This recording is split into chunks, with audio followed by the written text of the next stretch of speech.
ଆପଣ ଯେତେବେଳେ ଉତ୍କଳ ଭାରତ ପାର୍ଟି କରିଥିଲେ ଓଡ଼ିଶାର ବିକାଶ ପାଇଁ ଆପଣ ଦଳଟା ଗଠନ କରିଥିଲେ କିନ୍ତୁ ଆପଣ ସେଥିରେ ଫେଲ୍ ହେଲେ। ନା ମୂଳରୁ ଆମେ କ'ଣ କେବେ ଭାବିଥିଲୁ ଆମେ ଏଠି ସରକାର କରିବୁ। ମୋର ଗୋଟେ ଅସନ୍ତୋଷ ଥିଲା ବିଜେପିରେ, ସେଥିପାଇଁ ମୁଁ ପଳେଇ ଆସିଥିଲି। କିନ୍ତୁ ମୁଁ ବିଜେଡ଼ିକି ଯାଇନି। ମୁଁ ଭାବୁଛି ଏଇଟା ସଚ୍ଚୋଟତା ହିଁ ଆପଣଙ୍କୁ ପୁଣି ମୋର ସେଇଟା ହେଉଛି ସବୁଠାରୁ ବଡ଼, ସେଇଟା ହିଁ ହେଉଛି ମୋର ସବୁଠାରୁ ବଡ଼ କ୍ୱାଲିଟି, ବଡ଼ ଗୁଣ। କାହାରି ପାଖରୁ ପଇସାଟିଏ ନାହିଁ। ମୁଁ ତ ଆଜି କହୁଛି, ସମସ୍ତେ ଶୁଣୁଥିବେ ତାକୁ, କୋଉ କିଏ ଆସିକି ମୋତେ ପଇସାଟିଏ ଦେଇଛି, ଚ୍ୟାଲେଞ୍ଜ କରୁଛନ୍ତି? ହଁ କରୁଛି। ପ୍ରତାପ ଷଡ଼ଙ୍ଗୀଙ୍କ କଥା, ଯେହେତୁ ସେ ବର୍ତ୍ତମାନ ସାଂସଦ ଅଛନ୍ତି, ତାଙ୍କ କଥା ଆଗେ ବିଚାର କରାଯାଉ। ଦଳ ଯଦି ତାଙ୍କୁ ଟିକେଟ ନ ଦେବ ତାହେଲେ ମୋ କଥାକୁ ବିଚାର କର। ଆପଣ ବଦଳେଇଲେ ଟିକେ, ଆଗରୁ କହୁଥିଲେ ଯେ ମୁଁ ବଦଳେଇନି, ମୋ କଥାକୁ ସେଇଭଳି କଦର୍ଥ କରିକି କୁହାଉଥିଲା। ଲୋକଙ୍କ ମନରେ ଗୋଟେ ଧାରଣା ରହିଛି ଯେ ବିଜେପି ବିଜେଡି ଏକ ବୋଲି। ହଁ, ସେ ଧାରଣା ଅଛି ସତ, କିନ୍ତୁ ଭାରତୀୟ ଜନତା ପାର୍ଟି କ'ଣ ଚାହେଁନି ଓଡ଼ିଶାରେ ଜିତିବା ପାଇଁ? ଏତିକି କେମିତି କରିବେ? ଗାଁ ଗାଁ ବୁଲିକି ହଁ କହିବୁ, ଗୋଟେ ଦୁଇଟା ଷ୍ଟେଟମେଣ୍ଟ ଦେଇଦେଲେ ହେଇଗଲା। ମୋଦି ଥରେ ଖାଲି କହିଦିଅନ୍ତୁ, ଆଉ କିଏ ଜଣେ ଅମିତ ଶାହ କି କିଏ କହିଦିଅନ୍ତୁ, ବା ଆମେ ବି ଯଦି କହିଦେବୁ ତା ବି ହେବ ଯେ ହଁ ବିଜେପି, ଆମେ କହିବୁ ହଁ ଆମେ ଲଢ଼ିବୁ, ଏଥର ସରକାର କରିବୁ, ବାସ୍। नमस्कार, मु स्वाधीन आपण को स्वागत करुच्ची आमर स्वतंत्र साक्षात्कार को। आज साक्षात्कार अतिथि अच्छा महामेघवान ऐर खारवेल स्वाई सर, स्वागत करुच्ची आम कार्यक्रम को। आपण जड़े बीजेपी वरिष्ठ नेता, ये किछ दिन तले आपण गोटे बयान आसला, पुणी थे आपण जो 24 निर्वाचन आपण कहते जे मु बालेश्वर निर्वाचन लड़बी बोली एथर आउ कंधमाल जीविनी। मोर कहवार कथा, वर्तमान सेठी सांसद अछंती प्रताप षडंगी। मो आगुरु सेठी थिली सांसद 3 थर थिली, 5 थर लड़ी। तेणु मोर कहवार कथा जे प्रताप षडंगी कथा, जेहेतु से वर्तमान सांसद अछंती, तांका कथा आगे विचार करा जाऊ। दल जदि तांकु टिकेट न दबो ताले मो कथा को विचार करा। आपण बदलेले टिके, आगुरु कहउतले जे मो बदलेनी, मो कथा को सही भली कदर्थ करके कहउतले। अच्छा, किंतु आपण तो सर कंधमाल रे लड़ीथिले आ भलो फाइट भी देइथिले अच्युत सामंत को। मोर इच्छा नथिला, किंतु दल एतबेले मते प्रार्थी कला, मो कोन करथांती, सेत पे जाई कि लड़थुली एठी। एबे मोर कंधमाल लड़ीवार कोनोसी इच्छा नाही। तेणु मोर केंद्रीय कर्तृपक्ष को अनुरोध जे प्रताप षडंगी जेहेतु वर्तमान अछंती, सांसद अछंती, स्वाभाविक भाव में जितेबाला विचार करा आगे कथाटा विचार करा ना, तांको दिया जीवो कि नहीं सेटा विचार करा ना, एटा स्वाभाविक कथा। मु कथा को बदली कहूनी, मु कहूची जदि तांको न दिया जाए ताले मो कथा विचार कर। आपण कहथले आमे सुनुथलु परिवर्तन हबो बोली, तापर मो नंबर भी अछि। परिवर्तन हबो बोली कारण खबर कागज मानकर सब बाहर थिला। अच्छा, जे एथर बालेश्वर परिवर्तन होउची, मो कथा को किंतु आपण दलर तो इनसाइडर ना, आपण तो खबर कागज कथा विश्वास करी कि नहीं, केमते नहीं गेले सर? मो कथा को एई बोली नाना प्रकार कदर्थ करिकि विभिन्न जगह रे कराइछि। मो स्पष्ट सेथिरे कहितली भारतीय जनता पार्टी एथर निर्वाचन जितिबो, प्राय 100टा आसन पाइबो, बीजेपी सरकार करिबो। मोर कथार सारांशटा थिला सेया। अच्छा, ता भितरे नाना प्रकार कथा, जने तो गोटे वाक्य कहेनी ना, से गोटे प्रकार किछि कथा कहे, ता भितर गोटे वाक्य को काढी नै ताको कदर्थ करिकि उपस्थापित करबा, या सब कराई विभिन्न जगह। तेणु मु स्पष्ट कहूची, मोर सेदिन जा थिला आज होउची जे एथर बीजेपी ओडिसा रे सरकार करिबो। प्राय जदि मते पचारंती जे केते सीट पाइबो, मु सेतबेले भी कहितली मु तो व्यासदेव नुहे, सीधा सळख कहबी मोर अनुमान प्राय 100टी आसन पाइबो। आज्ञा, तो 100टी आसन जो आपण कैलकुलेट कले, तो को आधार रे कले सर? कले जो आधार रे आपणकर ये जो 3टा राज्य मध्य प्रदेश, छत्तीसगढ़ और राजस्थान ले समस्ते कहते कीन कंटेस्ट हम, क्यों ता न हो कि बीजेपी बहुत भल जीतला, से भाव में ओडिशा जीत। बीजेपी बेस अच्छी सर, ଏଠି କ'ଣ ବିଜେପିର ବେସ୍ ଅଛି ଯେ ଏମିତି ଆପଣ ବିଜେଡି ଶକ୍ତିଶାଳୀ ବିଜେଡି ଯୋଉ କହୁଛନ୍ତି ତାକୁ ହରେଇକି ବିଜେପି ଜିତିଯିବ ବୋଲି? 8ଟା ଲୋକସଭା ସିଟ୍ ଗତ ଥର ବିଜେପି ପାଇଥିଲା। ଏଇଟା ଆଜ୍ଞା। କ'ଣ ଗୋଟେ ବେସ୍ ନୁହେଁ? ସ୍ପ୍ଲିଟ୍ ଭୋଟିଂ ହେଇଥିଲା ସାର୍। ଲୋକ ଲୋକସଭାରେ ବିଜେପି କୁ ଦେଇଥିଲେ ଏବଂ ବିଧାନସଭାରେ ବିଜେଡି କୁ ଦେଇଥିଲେ। ସ୍ପ୍ଲିଟ୍ ଭୋଟିଂ ସବୁଆଡ଼େ ହୁଏ। ଏଇ 3ଟା ରାଜ୍ୟ ଦେଖନ୍ତୁ, ହୁଁ ଏ 3ଟା ରାଜ୍ୟରେ ଗତ ଥର ବିଧାନସଭା ନିର୍ବାଚନରେ କଂଗ୍ରେସ ଦଳ ପାଇଥିଲା, ହୁଁ କିନ୍ତୁ ଲୋକସଭା ନିର୍ବାଚନରେ ସବୁ ସିଟ୍ ବିଜେପି ପାଇଥିଲା। ହୁଁ ଏ 3ଟା ଜାଗାରେ ସ୍ପ୍ଲିଟ୍ ଭୋଟିଂ ହୁଏ, ଏଇଟା ସ୍ୱାଭାବିକ କଥା। ଆଜ୍ଞା ଏମିତି ନୁହେଁ ଯେ ଲୋକ ଯୋଉ ଦଳକୁ ଯୋଉଠି ଦେବେ 2ଟା ଯାକ ଦଳକୁ ଦେବେ। ଏଠି ଅପରାଜିତା ଷଡ଼ଙ୍ଗୀଙ୍କୁ ଦେଖନ୍ତୁ, ହୁଁ ଏଇଠି ଭୁବନେଶ୍ୱର ଆଜ୍ଞା ଅପରାଜିତା ଷଡ଼ଙ୍ଗୀ ଜିତିଛନ୍ତି, ଏଠୁ ଏମପି ଭାବେ ଜିତିଛନ୍ତି ଜିତିଛନ୍ତି, କିନ୍ତୁ ବିଧାନସଭାରେ ତ ଗୋଟିଏ ସିଟ୍ କେବଳ ବିଜେପି ଜିତିନି। ନା? ତେଣୁ ସେ ଜିତିଲେ କେମିତି? ଯେମିତି ସେ ଜିତିଛନ୍ତି ସେଇଭଳି ଭାବରେ ଓଡ଼ିଶାରେ ବି ହେବ।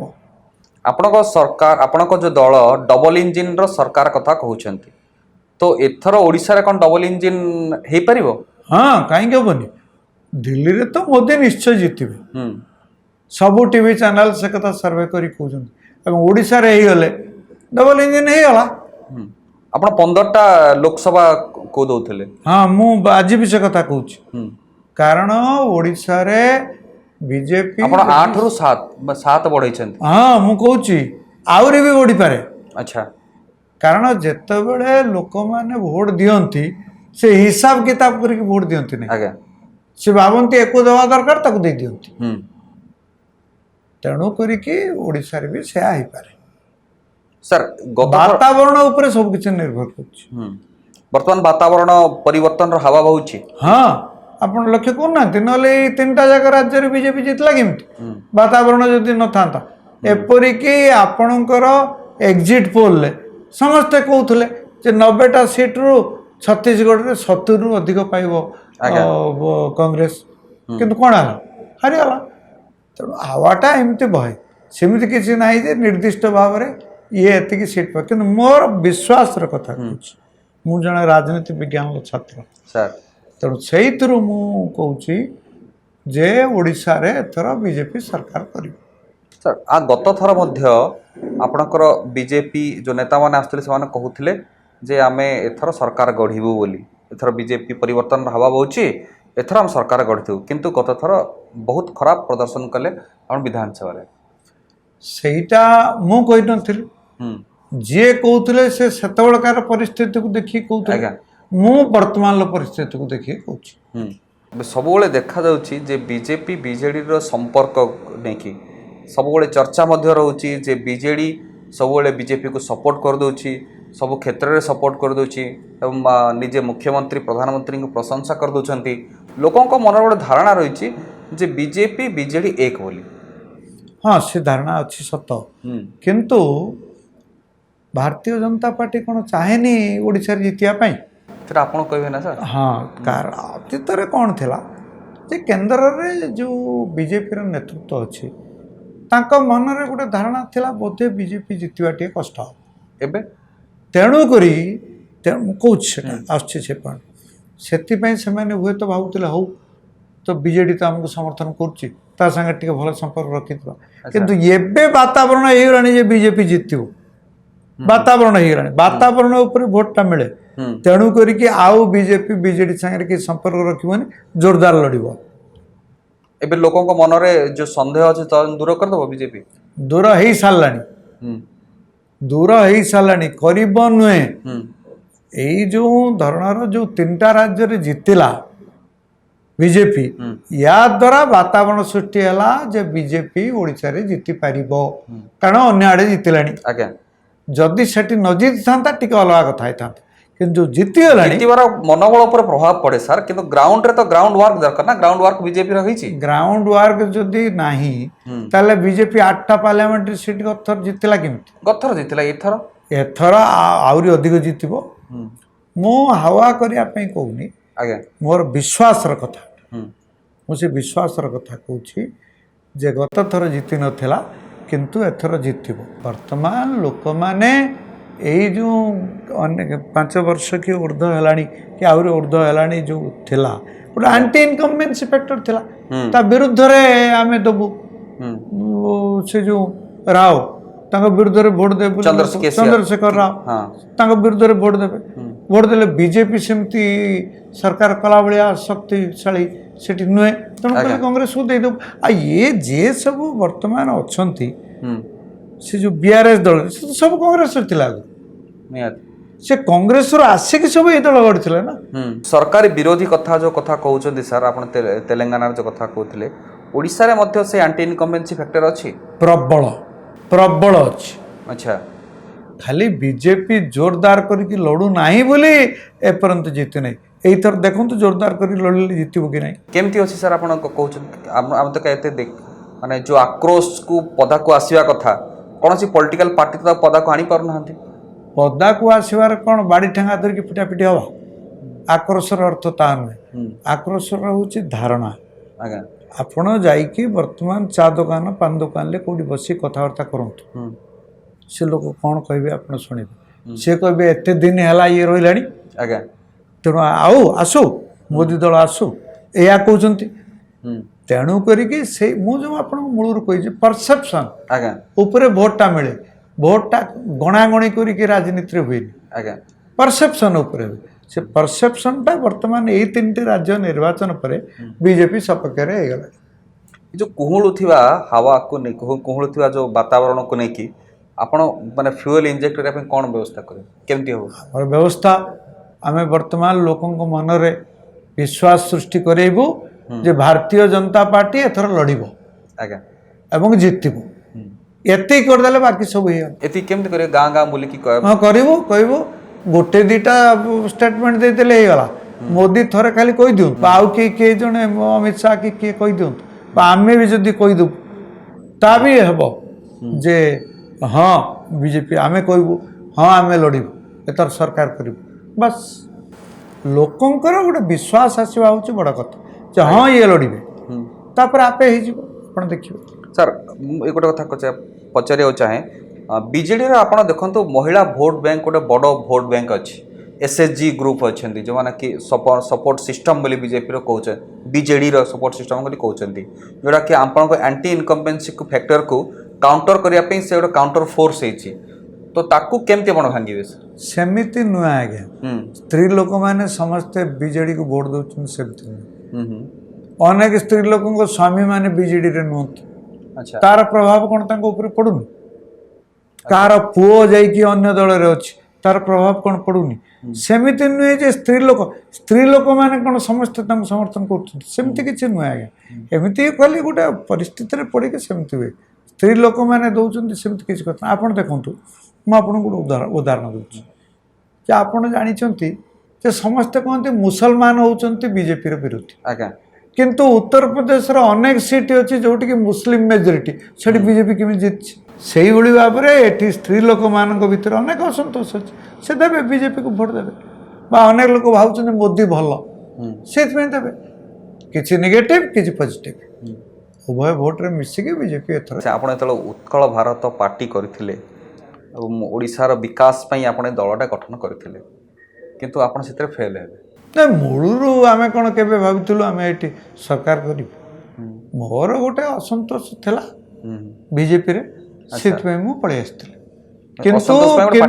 କିନ୍ତୁ ମୁଁ ବିଜେଡ଼ିକି ଯାଇନି ମୁଁ କଂଗ୍ରେସକୁ ଯାଇନି ତ ଯାଇପାରିଥାନ୍ତି କିନ୍ତୁ ଉତ୍କଳ ଭାରତ ଦଳ ଗୋଟେ ଗଢ଼ିଲି ଏବଂ ଯାହାର ଆଭିମୁଖ୍ୟଟା ପୁରା ବିଜେପି ସାଙ୍ଗରେ ପୁରା ସମାନ ଥିଲା ଆଚ୍ଛା ଆମେ ତ ଦିନେ ହେଲେ କେବେ ବିଜେପି ବିରୁଦ୍ଧରେ କହିବୁ କାରଣ ମୋ ହୃଦୟ ଭିତରେ ତ ବିଜେପି ଅଛି ମୁଁ ଯେଉଁ ଦଳ କରେ ନା କାହିଁକି ସେ ଭାବନାଟା ଯିବ କେମିତି ତେଣୁ ସେଇଭଳି ଭାବରେ ଆଉ ଉତ୍କଳ ଭାରତ ଯେତେବେଳେ ମୁଁ ଗଢ଼ିଥିଲି ମୋର ଗୋଟେ ଅସନ୍ତୋଷ ଥିଲା ବୋଲି ମୁଁ କରିଥିଲି ସେଇଟା ମୁଁ କ'ଣ ଜାଣିନଥିଲି ଯେ ଆମେ କେବେ ହେଲେ ସରକାର କରିପାରିବୁନି ଏପରିକି MLAଟିଏ ଜିତିବା ମଧ୍ୟ କଷ୍ଟ ହେବ ସେୟା ବି ହେଲା ଆମେ କେବେ MLA ଜିତିଛୁ କି ଯେତେବେଳେ ଆପଣ ଗୋଟେ ଷ୍ଟେଟମେଣ୍ଟ ଥିଲା ଯେ ଆପଣ ଆମ ଓଡ଼ିଶା ସହିତ ଗଠବନ୍ଧନ ହେଇଥିଲା ଉତ୍କଳ ଭାରତ ଯେଉଁ ଅନ୍ୟାନ୍ୟ ଯେଉଁ ଛୋଟ ଛୋଟ ଦଳ ଥିଲା ସେମାନେ କରିଥିଲେ କୋଆଲିସନରେ ଆମେ ବି ଆଗକୁ ଯାଇପାରିବା ମୁଁ ଭାବୁଥିଲି କିନ୍ତୁ ସେ ତ କେହି ଆମ ପାଖକୁ ଆଇଲେନି ସେ ଭାବିଲେ ଏଇ ଜିତିପାରିବନି ୟା ସାଙ୍ଗରେ କାହିଁକି ଯିବା ଆଚ୍ଛା ତେଣୁ ମୁଁ ଭାବିଦେଲେ ଯେ ସବୁ କଥା ହେଇଯିବ ତା ନୁହେଁ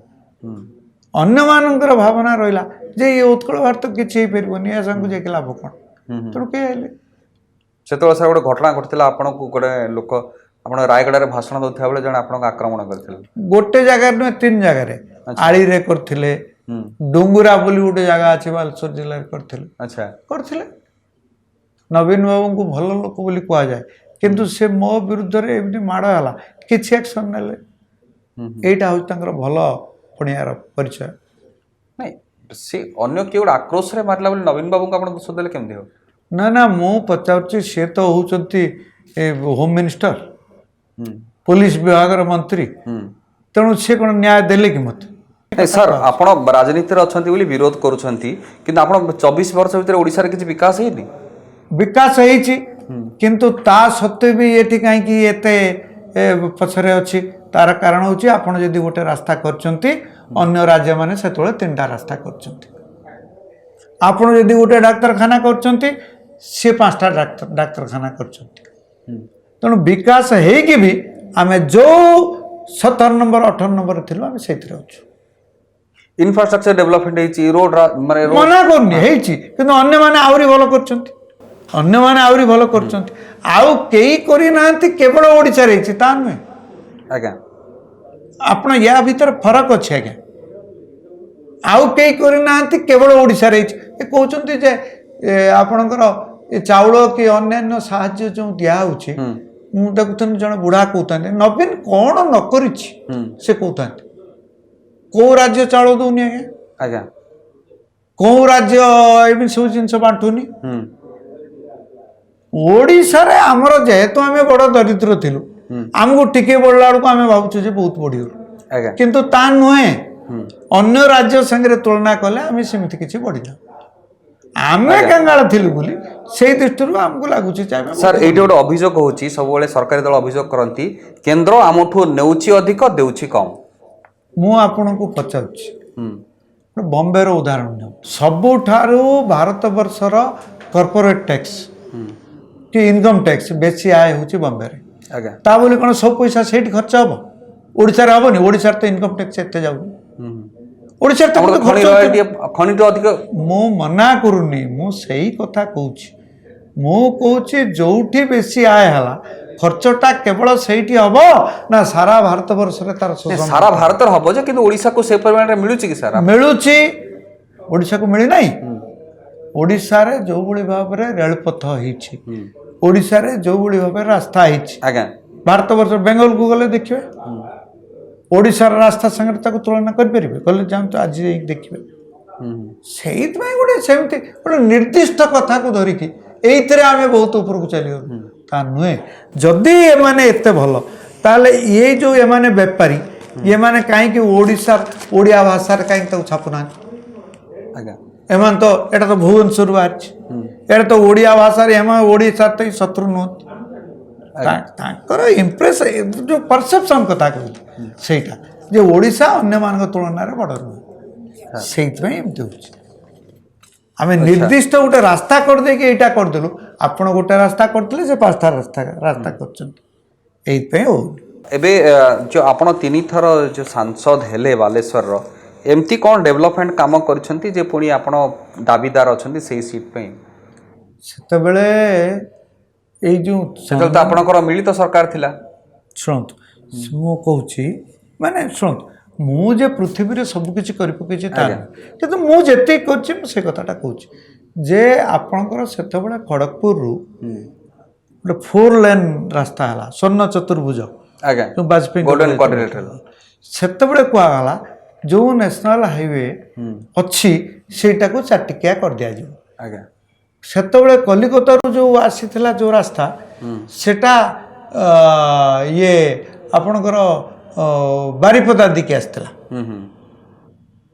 ବର୍ତ୍ତମାନ ବି ସେ ରାସ୍ତା ଅଛି, କିନ୍ତୁ ମୁଁ ଦେଖିଲି ଯଦି ସେଟା ଚନ୍ଦନେଶ୍ୱର ଦେଇକି ଆସିବ, ଲକ୍ଷ୍ମଣନାଥ ଦେଇକି ଆସିବ, 61 କିଲୋମିଟର କମିଯିବ। ମୁଁ ସେଥିପାଇଁ ଚେଷ୍ଟା କରିକି ସେ ରାସ୍ତାଟି କରିଦେଲି। ଆଚ୍ଛା, ସେ ରାସ୍ତା ନଥିଲା ଆଜ୍ଞା, ସେତେବେଳେ ସେ ରାସ୍ତା ଯାହା ଥିଲା ସେଟା ରାଜ୍ୟ ଷ୍ଟେଟ୍ ରୋଡ଼ ଥିଲା, ସେଟା ନ୍ୟାସନାଲ୍ ହାଇୱେ ନଥିଲା। ମୁଁ ସେଠି ବନ୍ୟା ବେଳେ ମୁଁ ସାରା ଭାରତବର୍ଷ ବୁଲି ବୁଲି 4 କୋଟି ଟଙ୍କା ସଂଗ୍ରହ କରିଛି। ୟେଡୁରପ୍ପା ଯେ ମୁଖ୍ୟମନ୍ତ୍ରୀ ଥିଲେ ସେ 50 ଲକ୍ଷ ଟଙ୍କା ମୋତେ ଦେଇଥିଲେ। ସେତେବେଳେ ଗୁଜରାଟର ଯିଏ ଥିଲେ ପଟେଲ ଯିଏ ଚିଫ୍ ମିନିଷ୍ଟର ଥିଲେ କେଶୁଭାଇ ପଟେଲ ସିଏ ମୋତେ 50 ଲକ୍ଷ ଟଙ୍କା ଦେଇଥିଲେ। ବ୍ୟାଙ୍କ ମାନେ ସବୁ ଦେଇଥିଲେ। ତେଣୁ ମୁଁ କହୁଛି ଯେ ସେତେବେଳେ ଭାରତ ପାଇଁ ଇଏ କଥା ଗୁଡ଼ାକ ବଡ଼ କଥା ଥିଲା। ଆଜ୍ଞା ମୁଁ କହୁନି ଯେ ସବୁବେଳେ ଏଇଟା ବଡ଼ କଥା, ସେତିକିବେଳେ ଥିଲା। ମୋ ସାଧ୍ୟ ମତେ ମୁଁ ଚେଷ୍ଟା କରିଛି। ଆଉ ସବୁଠାରୁ ବଡ଼ କଥା ଏତେ କରିଛି, ମୁଁ କାହାରି ପାଖରୁ ପଇସାଟିଏ ନେଇନି। ଆଚ୍ଛା ମୁଁ ଭାବୁଛି ଏଇଟା ଆପଣଙ୍କ ସଚ୍ଚୋଟତା ହିଁ ଆପଣଙ୍କୁ ପୁଣି ମୋର ସେଇଟା ହେଉଛି ସବୁଠାରୁ ବଡ଼, ସେଇଟା ହିଁ ହେଉଛି ମୋର ସବୁଠାରୁ ବଡ଼ କ୍ୱାଲିଟି, ବଡ଼ ଗୁଣ। କାହାରି ପାଖରୁ ପଇସାଟିଏ ନେଇନି। ମୁଁ ତ ଆଜି କହୁଛି, ସମସ୍ତେ ଶୁଣୁଥିବେ ତାକୁ, କୋଉ କିଏ ଆସିକି ମତେ ପଇସାଟିଏ ଦେଇଛି ଚ୍ୟାଲେଞ୍ଜ କରୁଛନ୍ତି? ହଁ କରୁଛି। ରାଜନୀତିରେ ସଚ୍ଚୋଟତା ହେଇକି ରହିବା କେତେ ଡିଫିକଲ୍ଟ ଥାଏ? ଡିଫିକଲ୍ଟ ନୁହେଁ। ମୁଁ ଫେର ଜିତିଲି କେମିତି 3 ଥର? କିନ୍ତୁ ଲୋକ ତ ପଇସା ମାଗୁଥିବେ, ଦେବା ପଡ଼ିବ। କିଛି ନାହିଁ, ମୁଁ କାହାରି ପଇସାଟିଏ ଦିଏନି। ଆପଣ ଜାଣି ଆଶ୍ଚର୍ଯ୍ୟ ହେବେ, ମୁଁ ସେତେବେଳେ ଯେତେବେଳେ ଯେଉଁ 3 ଥର ଜିତିଲି ମୁଁ ବୁଥ୍ ଖର୍ଚ୍ଚ 100 ଟଙ୍କା ଦେଉଥିଲି। ଆଚ୍ଛା କିନ୍ତୁ ଭୋଟଟା ମୁଁ ପାଉଥିଲି। ଏବେ ତ ବହୁତ ବୁଥ୍ ଖର୍ଚ୍ଚ 10,000 କି 5,000 ଦଉଛନ୍ତି। ସେ ଦଉଛନ୍ତି। ମୁଁ ଗତ ଥର 5,000 ଦେଇଥିଲେ। ମୁଁ ଏଠୁ କହିଲି, ମୁଁ କହିଲି ଏତେ କ'ଣ ଦଉଛ? ଏତେ ଦରକାର ନାହିଁ, ଅଯଥାରେ କାହିଁକି ଏତେ ପଇସା ଗୁଡ଼ା ନଷ୍ଟ କରୁଛ? ନା ନା, ଦିଆ ହେଇଛି, ଖର୍ଚ୍ଚ କରୁଛ। ସେମିତି କହିଲେ ଲୋକ ଦେବେ ଆପଣଙ୍କୁ ଭୋଟ? ମୁଁ ମୋ ପୂର୍ବରୁ ଯେ ଏବେ ତ ଆମେ ଶୁଣୁଛୁ ସାର୍ ଟଙ୍କା ବାଣ୍ଟୁଛନ୍ତି ନିର୍ବାଚନରେ ବୋଲି, ମୋ ଭୋଟ ପିଛା ଏତିକି ଟଙ୍କା, ମୁଣ୍ଡ ପିଛା ଏତିକି ଟଙ୍କା ଦଉଛନ୍ତି। କରିଥିବେ। ମୋ ପୂର୍ବରୁ 2014ରେ ଯିଏ ବିଜେପିର ପ୍ରାର୍ଥୀ ଥିଲେ ସେ ପାଇଥିଲେ 1,08,000। ଆଜ୍ଞା ଅମାନତ ନଥିଲା, 3rd ପୋଜିସନରେ ଥିଲେ। ମୋତେ ଯେଉଁ ଦିନ ଟିକେଟ୍ ମିଳିଲା ତାର ଶେଷ ଦିନରେ ମୋତେ ଟିକେଟ୍ ଦେଲେ। ଶେଷ ଦିନ ମାର୍ଚ୍ଚ 26 ତାରିଖ ମୋତେ ସେଇ ଦିନ ହିଁ ଟିକେଟ୍ ଦେଲେ। ମୁଁ ସବୁ 10-15 ଦିନ କାମ କରିଛି। ମୋର ଚିହ୍ନା ପରିଚୟ ନଥିଲା। କନ୍ଧମାଳ କିଏ, ମୁଁ କିଏ, ମୁଁ କେବେ ଯାଇନି।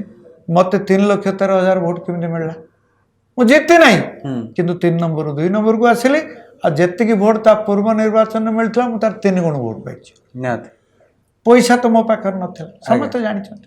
ତେଣୁ ପଇସା ଉପରେ ଭୋଟ ହୁଏନି ଆଜ୍ଞା, ପରସେପସନ ଉପରେ ପୁଣି ଆସୁଛି।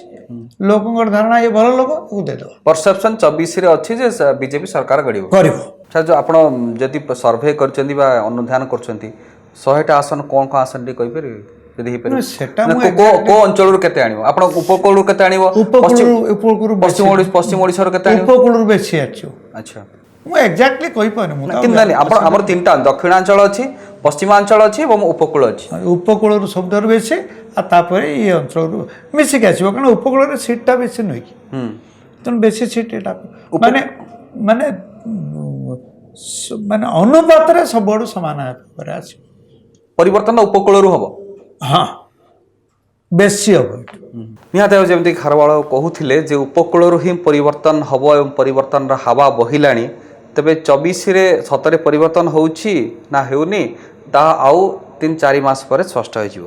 ଆଜି ପାଇଁ ସାକ୍ଷାତକାରକୁ ଏଇଠି ରଖିବା। ନମସ୍କାର।